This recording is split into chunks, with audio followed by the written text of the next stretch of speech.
Recently, there was an article on, I think, Screen Rant talking about this article that Kelly Thompson had done when she worked at CBR. You know, she started out as a comic book critic, as a stepping stone to becoming a comic book writer. And it was just a bunch of emotional blackmail. Basically, feminists wanting to hijack superhero comic books and stating, you know, this is wrong. The way you're treating female characters is wrong. And it certainly made me start thinking about women in refrigerators. The first big feminist grift played on comic books to get Gail Simone into the industry, and that hasn't exactly turned out well. There are lots of calls for changes based on women in refrigerators, and essentially all of those changes that were called for were addressed and ended up destroying comic books in the end. It didn't actually help anything.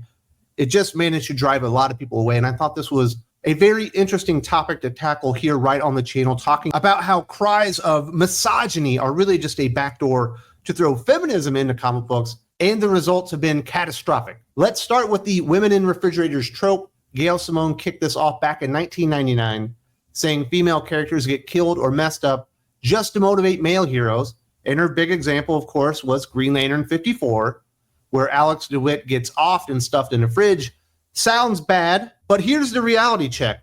Ron Mars, the guy who wrote the issue, said it himself. It ain't about male versus female. It's about main characters versus supporting ones. He said, the real difference is less male-female than main character, supporting character. In most cases, main characters, title characters who support their own books, are male. Historically, male characters have been able to support their own books sales-wise, while female characters have not. That means supporting characters, often women, take the hit to give the hero stakes. And that's been storytelling since forever, going back to Homer's epics, where heroes lose someone to drive the plot. Jim Shooter, Marvel's old editor-in-chief, nails it when he says, the biggest crime is that many of these stories are unfolded baldly and pathetically by writers who don't have a clue. These hacks aren't hating on women. They're just desperate for shock value because they suck at writing, and most of the time, all they get from readers is a yawn, not the outrage that they're actually looking for. This trope ain't some anti-woman conspiracy. It's just lazy storytelling, getting a feminist spin to dodge the blame. And these types of tropes have literally been in storytelling from the beginning of time, where you challenge the protagonist by hurting or taking away something that he holds dearly. A lot of times, if it's a male protagonist, it's a female love interest, or it could be a child. Two things that, as soon as you introduce that as the stakes in the story, raise it through the roof for your predominantly male reading audience. And as Mr. Mars pointed out there, a lot of times it's the supporting characters that have been developed and introduced that are essentially used as cannon fodder to motivate the hero, elevate the villain, create stakes in the story, and give them something to do. And I will admit, unfortunately, they have gone down the sexual assault route a little bit too much, a little bit too often in comic books, but we certainly see it in other genres and mediums out there. Do you like Game of Thrones? It was only the biggest TV show, in the world for how many years?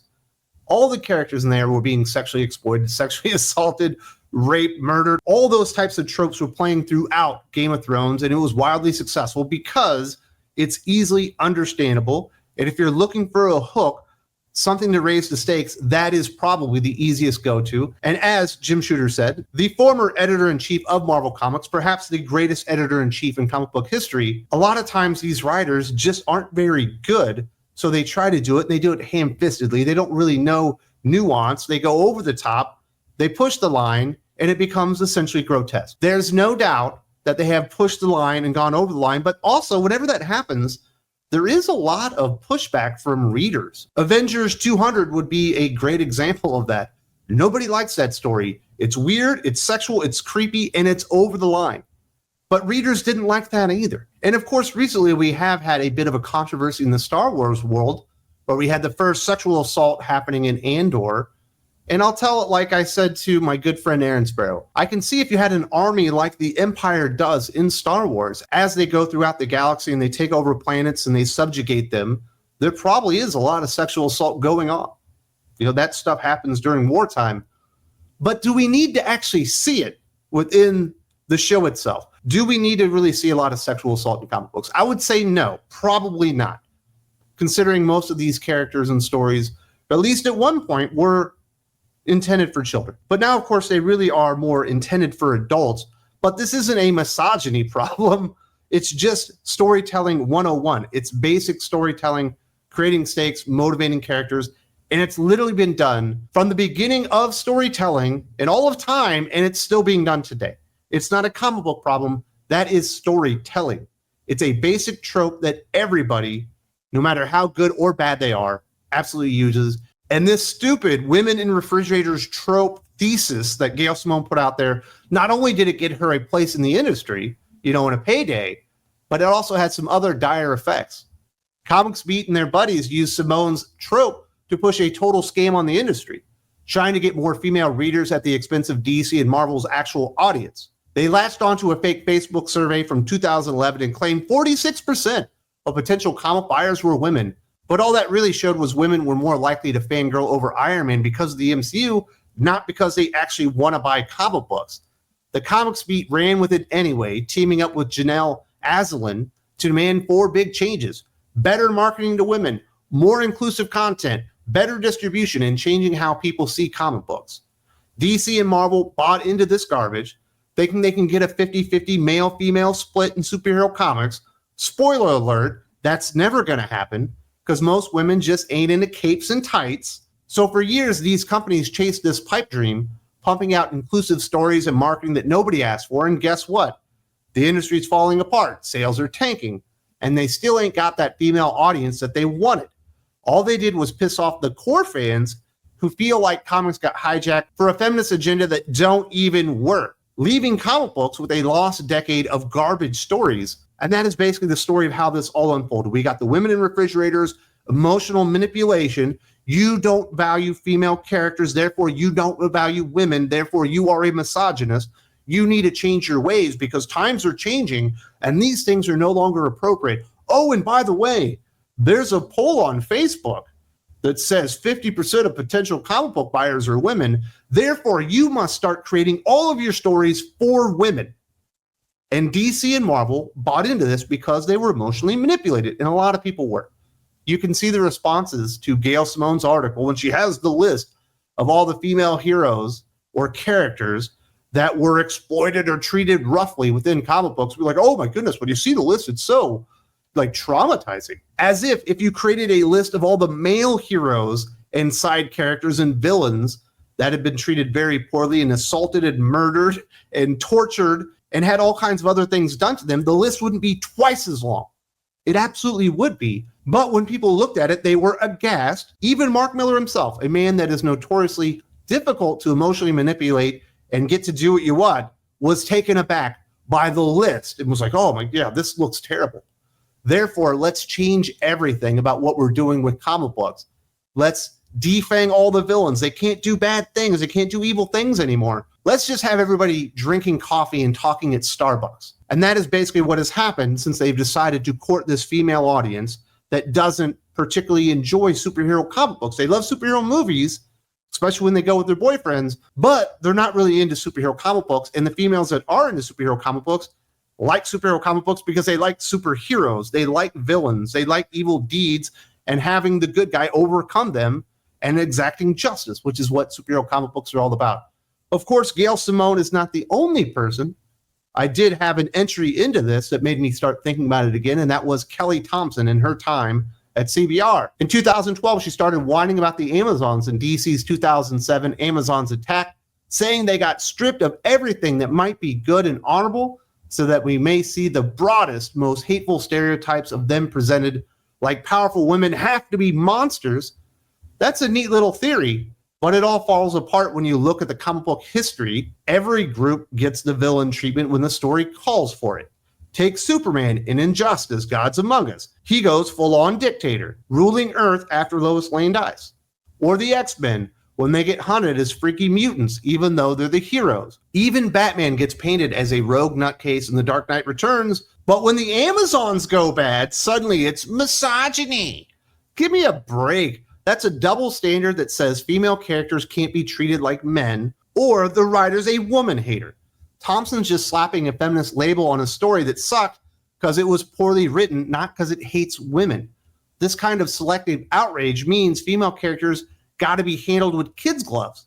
which kills their depth. They can't be as complex or flawed as male characters without some activist crying foul.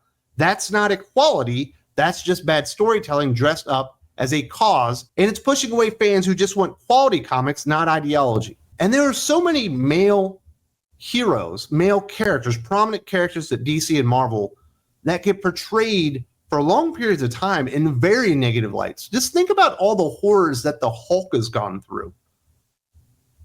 There isn't a female character out there that has had to go through the gamut like that man has been. Think about all the terrible things that happened to Daredevil, always getting pulled down to his very lowest. That is superhero storytelling. You have to bring somebody down to lift them back up. And a lot of times back in the day, especially at Marvel, when they were going to introduce a new character, whether it be a hero or villain, they would come in as a villain. And they would do something villainous, and people were like, whoa, you can't do that. And eventually they would realize they were on the wrong side, and then you get characters like Gambit and Rogue, and some of these awesome characters end up being heroes. But nowadays, because you can't portray a female character as villainous, otherwise you're a fucking misogynist, unless it's Waller, apparently. And even then, she's exceptionally sympathetic. She did it for the right reasons, because, we can't have bad women. But in comic books, you get a character like a Captain Marvel. They wanted her to be Marvel Comics Wonder Woman. Wonder Woman is really the only female character that's been able to carry an ongoing title for like decades at a time. And even then, the sales aren't great, but we're not here to talk about that. But they wanted to build up Captain Marvel. You get to Civil War II. She is the villain of the story. She's literally imprisoning people for pre-crime. She kills Tony Stark. Never, ever once did anyone question her and what she was doing, or was she ever categorized or even portrayed as the villain of the story, because you're not allowed to do it. I wonder why Captain Marvel can never become a prominent figure at Marvel Comics. I wonder why they've had to reboot the series 14 times. And at this point, they haven't even restarted number one. I think they've actually given up on the character because of people like Kelly Thompson and Gail Simone. They have put walls around these characters, and you are not allowed to really do anything with them that could be even considered interesting. They can only be portrayed as the most altruistic, great hero, even when they're doing the most dastardly evil thing in the history of the world, and we have to scream girl power for it. Every group of characters or communities within comic books are once in a while portrayed as the villain. Even Superman gets portrayed as the villain, but as soon as you do it to the Amazons, we got to have a big fucking outrage, and Kelly Thompson uses it as a point of emotional manipulation to get herself into the door. And that's basically what this was all about, was them getting jobs and ruining comic books in the end. Because the fallout from all this feminist nonsense in superhero comics, a disaster. DC and Marvel are so scared of being called misogynist, they've just let a wave of female writers like Tini Howard, Leah Williams, Stephanie Phillips, Rainbow Rowell, and Mariko Tamaki run wild. But none of them have ever written a successful single story arc or moved the needle on sales. The industry won't challenge them because they don't want to get canceled. So we're stuck with years of comics where female heroes are sipping Starbucks and talking about their feelings instead of kicking ass like superheroes should. That ain't what superhero fans sign up for. It's like they're writing for some activist book club, not for customers who want epic battles and real stakes. We haven't had a breakout female character or female-led series that sells worth a damn in ages. And that's because these writers aren't pushed to be better. They're just activists pretending to be creators, and they're the only ones allowed to write female heroes now. By shoving this feminism into comics, DC and Marvel have tanked readership, leaving the industry at a creative rut that's driving customers away. Superhero comics ain't about feelings, they're about action, and it's time to get back to that. But for some reason, DC and Marvel have been taken in by this grift perpetrated by Gail Simone and certainly Kelly Thompson and a lot of others, that they have to have a place at the table. And it doesn't matter if they have good ideas. It doesn't matter if they have good credentials. It doesn't matter if they have a fan base. Their mere presence is what was being stumped for. They said we need more marketing to women. We need more inclusivity. But really what they wanted were jobs. And not only have they taken over a large portion of comic book writing jobs, none of them have been successful at this point. None of them have actually made a mark when it comes to sales at this point. They've actually infested the entire editorial staff as well, who all buy into this bullshit and Kelly Thompson to get into comic books. Now, Kelly Thompson does at least have a decent absolute Wonder Woman book going right now. They were all inspired to get into these jobs by Gail Simone and her stupid women in refrigerators nonsense that they come into comic books with an agenda other than telling good stories. And that's kind of where we are at this point. The women in refrigerator stuff has done far more damage to comic books than you can possibly imagine. And for some reason, the minimum shelf life on these writers, even when they're not successful, is like 5 years. And in the case of Gail Simone, it's 25 years. We still can't get rid of her. She somehow failed her way up to fucking Uncanny X-Men, which would have been the title that you put your best writer on at Marvel Comics for 30 years. And now we get activists who grifted their way into comic books, taking over the flagship book of a major franchise in Marvel Comics. And guess what? It's flailing again. It's not doing well. Sales are going down. People aren't interested in what's going on with X-Men because people were emotionally blackmailed. They fell for the grift, and they allowed these people a place at the table, and they will not tell them it's time to go away. We actually need to find writers, whether they're male or female. If you appreciate these kind of awesome takes on comic books, real discussions that you won't find anywhere else but Think Critical YouTube, and you would like to support this mission of honesty in talking about the greatest storytelling medium in the entire world, the best place to do that is Think Critical Patreon. There's a link in the video description. There's a button right here, and I hope to see you there very, very soon. And of course, we've had